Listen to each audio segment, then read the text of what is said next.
welcome back to Marvelous Videos. I'm Rylan. Some wise critic once described Lovecraftian horror as the horror of insignificance, and he couldn't be more appropriate. The legendary H.P. Lovecraft has crafted some fascinating stories that play around everything from unfathomable powers to the fear of the unknown, as well as terrifying mystical or alien creatures that often become the highlight of his stories. However, in terms of movie adaptations, we have only seen the tip of the iceberg. The author never got his due recognition during his time, and his concept of cosmic horror got proper appreciation decades after his death. Lovecraft had penned down 68 stories in total, and many of his mind-blowing creations are yet to be adapted for the silver screen. So, in this video, we will bring you some of his finest works that deserve to be made into movies. So, sit back and enjoy a glimpse of his legacy. But before we go into our list, we have just a very small request. If you like our content, then please support us by subscribing to our channel. This is just a small click for you, but for us, it means a lot. Thanks. Now, let's begin.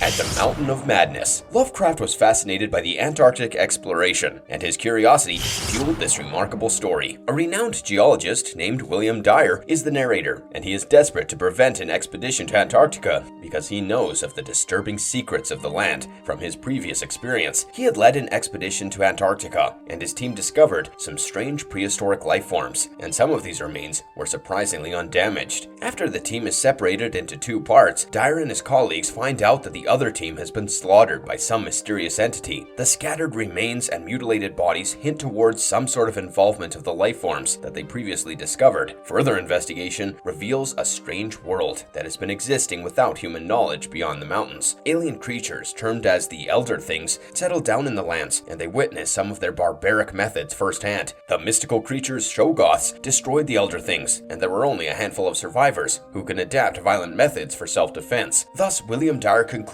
his version of the expedition, and he hopes that his experience will be a lesson for others to avoid further missions. What is Lovecraftian horror without a terrifying mental image of an unimaginable creature of unknown origins? At the Mountains of Madness gives you another such specimen in the form of the Elder Things, who are the ancient alien race living in the Antarctic region. The story creates a fantasy world that even dares to attempt an explanation of the entire origin story and timeline of the Elder Things. There are some heart-stopping moments in the story, which can turn out to be some of the scariest scenes in horror history if they get the right treatment. Guillermo del Toro had once expressed his desire to work on this project, but although it never materialized, we have to agree that he would be one perfect man for the job. If you haven't read this story and happen to witness a proper adaptation in the future, you will realize what all the fuss is about.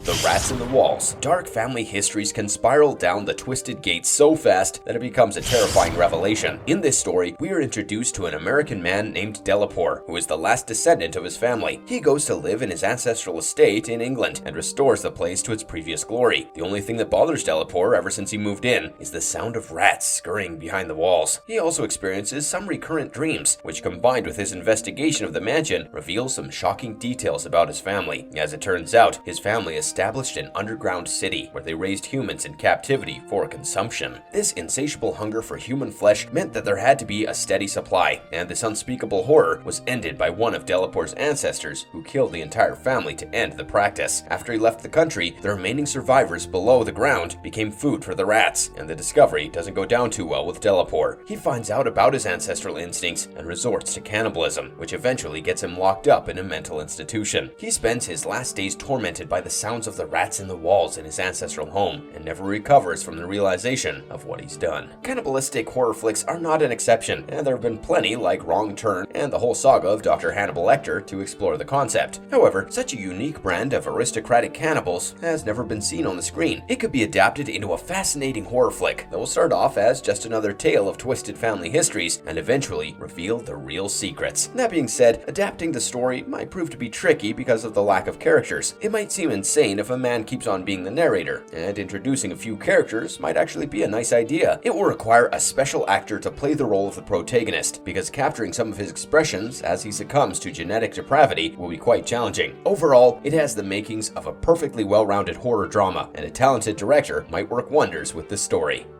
The music of Erich Zann. Curiosity might not always be the greatest gift, and an unfortunate university student finds this out the hard way in the music of Erich Zann. The story starts off with a student moving into a cheap apartment to manage his declining finances. One of his neighboring tenants happens to be a mute old German man named Erich Zann, who is a violin player for the local orchestra. The student is captivated by the enchanting music that he overhears from his room, and he begs for an audience with this talented musician. Erich agrees to play for him, and constantly refuses to play the tunes that the student overheard. He even advises the student to move to another floor and not listen to that otherworldly music in the future. However, this does not deter the curiosity of the student, who starts eavesdropping even more. Eventually, he discovers that Zann's music drew in otherworldly entities, and in a creepy climax, the student is shocked to find out that the old man is playing even as he lay dead. The student recounts his harrowing experience in this story, revealing that fleeing from the spot, he never found a trace of those particular musical notes anywhere, and neither could he find any sign of his neighborhood the next morning. If you are familiar with Lovecraft's work, you will know that he has a thing for making young, hopeless university students the protagonist in his haunting stories. The music of Erich Zann is not an exception, and the idea is so innovative that most horror fans will never have seen anything like this. To connect music with the dark world is a unique way of layering the foundations of a movie if this one is ever adapted. However, since it is only a short story, it might be tricky to weave a full-length feature film around this. It still needs to have a decent budget in order to portray the dimensional barriers and otherworldly creatures, and such a movie needs a special talent to be in charge of the background score. Many of Lovecraft's short stories have actually been turned into movies, and this reason alone shouldn't stop the adaptation of this underrated Lovecraftian classic.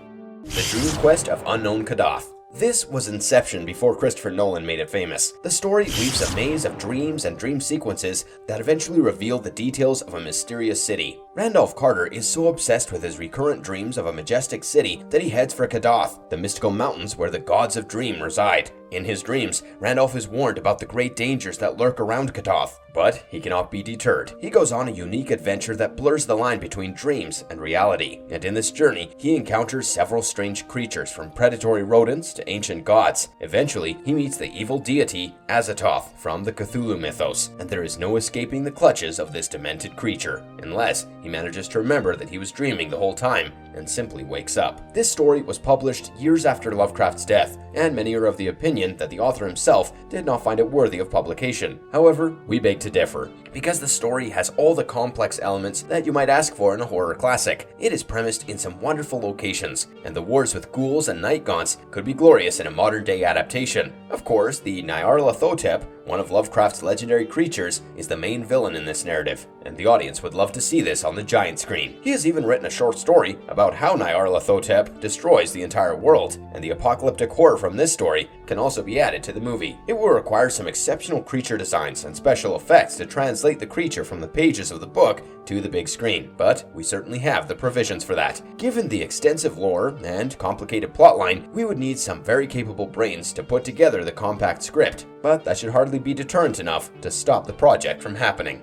The Beast in the Cave. Sometimes even the simplest of stories have the most unsettling and unnerving impacts on the readers. The Beast in the Cave is one such specimen from the cabinets of Lovecraft that will shake your entire belief system. It tells the story of a man who is exploring the Mammoth Cave system along with his guide. After he gets separated and lost, he is stuck in pitch black darkness, and even his torch expires. Suddenly, he is shocked to hear some strange footsteps behind him. It doesn't sound like a human presence, and the man picks up a large piece of stone and throws it at the source of the sound to defend himself. He hears the creature fall to the ground, and to his relief, his guide also finds him just in time. Together, they make use of the guide's torch and watch the dying creature in horror. It turns out that the creature was a strange, deformed human entity who was somehow living in the cave system for too many years. The story doesn't clarify if the creature was some otherworldly entity or simply a man who got lost and forgot all ties with humanity after years of isolation. The cliffhanger ending actually makes it more special, and it's the perfect recipe for a short film. We often come across horror anthologies that try to put together some classic old stories in a short episode. The Beast in the Cave is just that kind of story, and will titillate the audience and keep them guessing the whole time. The anticipation is deadly, and the eventual outcome actually leaves a lot to the interpretation of the viewer. Given that the story has such a simple structure, it is surprising that no director has ever shown interest in the narrative. It could well be a low-budget effort, and all one would require is a real-life location that can make the surreal surroundings seem threatening enough. This will never be a full-length movie because of the lack of content, and if someone dwells on the premise and builds something interesting, it might be worth watching as well. The Horror at Red Hook. There is something about cults and unholy deities that brings out the best in Lovecraft, and the horror at Red Hook is another fine example. Red Hook is a slum area in Brooklyn, and Detective Malone developed a phobia of large buildings after some of his experiences in the region. It all started when Malone was investigating a case concerning Robert Sidam. This man shows suspicious behavior and a glowing radiance that leaves everyone puzzled, and the police suspect his involvement in the recent increased kidnappings in the locality. A raid, however, in his apartment shows nothing out of the ordinary, besides a few strange inscriptions. Later, Robert gets married, and during a voyage with his wife, the couple is found dead with claw marks on the body. Another ship sails close following the incident, and unknown men lay claim to Robert's body. When Detective Malone enters Robert's apartment in Red Hook, he discovers a hellish landscape in the basement. There are traces of human sacrifices, and some hints suggest that these rituals could reanimate Robert's corpse. The threats in Red Hook are far from over, and the story ends after giving you a glimpse of the paranormal, unexplained activities in the region. The best thing about Lovecraftian stories like this is the uncertainty that grips you the whole time. Nothing is clarified or simplified, and you have to use your imagination to get to the truth. Was the entire ritual system used to summon some otherworldly entity from the dark world? What killed Robert and his wife on the ship? And why were there claw marks on his wife's body? Why were the cultists trying to reanimate Robert's corpse? And how exactly was he involved with the cult? None of these questions are answered in the story, and a short film adaptation might be able to capture this eerie mystery. In order for this to be a full-length feature, however, other story arcs must have to be added. But the scope is always there in such stories with a broad timeline. It might be a valuable closure for those who have waited in anticipation to find the answers, and a well-planned directorial venture might just add certain elements to the story to make it complete.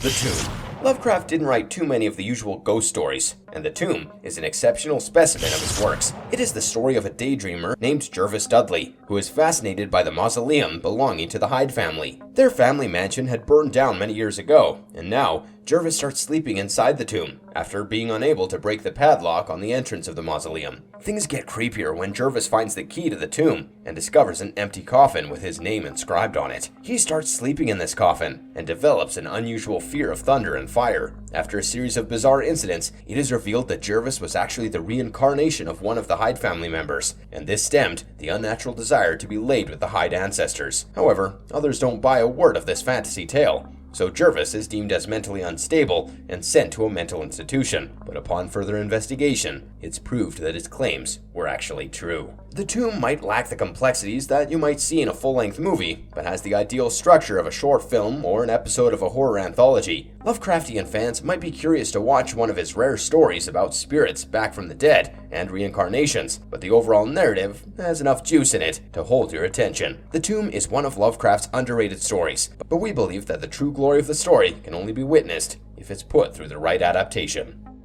The Hound. This story opens in a shocking fashion, with the narrator preparing to kill himself. In the course of the entire story, you'll soon know why. The narrator and his friend have a deranged habit of robbing graves, during which they could defile crypts and keep any valuables or souvenirs that they find. The two even had a morbid museum in their basement, where they stored these gatherings. One day, they came across an ancient grave in an old cemetery, and while digging around, they stumbled upon a strange jade amulet inside the casket. They heard the distant sounds of a giant hound, but they were so thrilled by the discovery that they fled the place with the amulet. They recognized the amulet as one mentioned in the forbidden book, the Necronomicon, and they soon find out the consequences of having such a possession. They experience strange sounds, and one fine day, the narrator's friend is attacked and killed by a strange creature. The narrator decides to return the amulet, but it gets stolen, and the next day he reads the news about a thief being killed by an unknown creature. By now, he is driven by madness, and feels that taking his own life be the only way out of this curse. The Hound might not sound like much individually, but it has several subtle references to the Cthulhu mythos that any Lovecraft fan will notice. It can be adapted into a slow burner movie that holds the cards close to the chest before its final revelation. The story gives away the surprise a bit too quickly, and can be changed in case someone decides to work on this. Otherwise, it's a simple plot that will not require any big budget venue, and it can end up being one of the easier Lovecraftian horror flicks that can be appreciated by the viewers.